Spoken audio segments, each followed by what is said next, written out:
Hey, what is up guys, MKBHD here, and this is it. This is the OnePlus 6. So it's been interesting to follow OnePlus for the last couple of years, all the way from the beginning, from the OnePlus One days, the flagship killer mentality, the never settle, and then look at how the trends move all the way until what they've developed into today. So let's look at the spec sheet first. This guy's rocking Snapdragon 845 and Adreno 630, 6 or 8 gigs of RAM, a 6.3-inch 2280 by 1080 AMOLED display.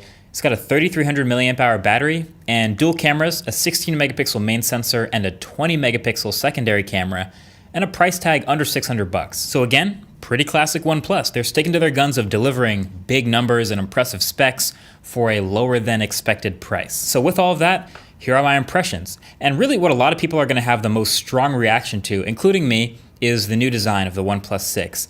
So they, just like everyone else this year, have 2018ized their phone. It's got dual cameras, glass back, big screen, and a notch. I mean, that's it. That's just like every phone we've seen in the last 6 months, and probably every phone for the next 6 months. So OnePlus joins that crew, and this is what their version of it looks like. And honestly, I think it looks pretty good. I don't know if it's just that I've been getting used to notches in phones for the past few months, or maybe that this one's a little bit smaller. I don't know what's wrong with me, but I think this phone overall looks pretty good. The text and icons go right up to the edge in the corners. The bottom chin is pretty small, so it's not bad. The glass back is a little more interesting. It's got that signature OnePlus curve to it, so it's the same shape as the rest of their phones. It adds a little weight though from being glass. No wireless charging though. That's kind of a turnoff, but that's just the first impression. There's actually 3 different glass back finishes: a mirror glossy back that kind of looks like a ceramic, a soft white with this rose gold metal accent color, and yes, a matte black. Kinda. I mean, it's much more matte than glossy. I'd say it has this kind of a sheen to it in certain lights. It feels more like, I'd describe it like a frosted black glass. But at the end of the day, I'm still gonna put a D-brand skin on it just to hide the fingerprints and add grip to what you get with a glass phone, but that's just me. But continuing on the back, the new fingerprint reader is in the same place, but it's a bit smaller. So you might remember it was a circle on the back of the OnePlus 5T. I liked that. This one has less surface area, and it sits right below the vertically oriented dual cameras that pretty much everyone is adopting now. This dual camera setup is actually kind of interesting though. Usually you just kind of assume when you have dual cameras on the back of a phone, you got your main camera sensor, and then the secondary one's usually your telephoto for portrait mode and 2x zoom, things like that. These 2 cameras are actually the same focal length. So the primary camera is a Sony IMX519, a 16 megapixel sensor with an f1.7 aperture and OIS.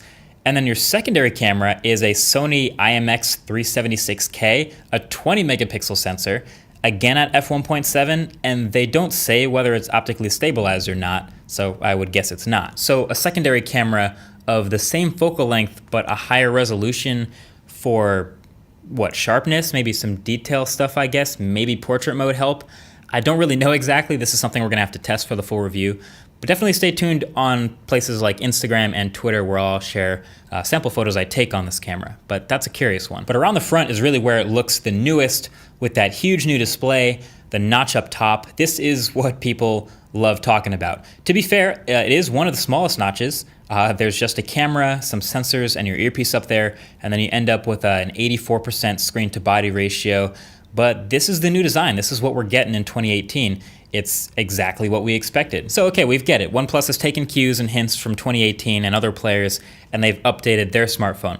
But they've also actually taken things from what they've done well in the past, and they've stuck to their guns on things like dash charging, on things like Oxygen OS. They kept the alert slider, they kept the headphone jack, and they stuck with 1080p. So Oxygen OS really is great. You could barely call it a skin, but it's one of those few skins on top of Android 8.1 that doesn't try to do too much. So it's near stock, it's always one of the first with software updates, and it has a couple tweaks here and there to make things interesting. They still have the shelf next to the launcher, cool.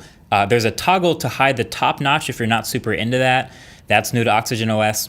And this time they've also added gestures if you want to get rid of the buttons at the bottom and fully maximize your screen real estate and do swiping instead. I don't really like this as much. It's not quite as smooth as I would have liked or anywhere near something on an iPhone. That's the reason I'm not using it all the time, but I think this can be improved with software updates. They also tossed in some improvements to the gaming mode as well. There's a dark mode theme, which can do wonders with that AMOLED display. So yeah, just a nice little suite of improvements over the mostly stock Android, I'd say is my favorite way to go. And on top of all of that, it's got really good, I just really like these buttons, these really tactile, clicky buttons. Probably one of the most underrated things about this. Bluetooth 5.0.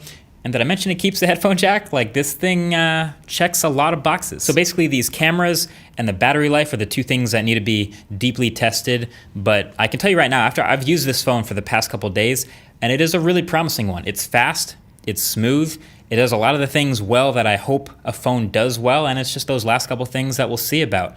But for those of you wondering, I will be doing a full review of the OnePlus 6. People were asking that. That's definitely happening. But so far, so good. Let me know what you think. Till the next one, thanks for watching. Peace.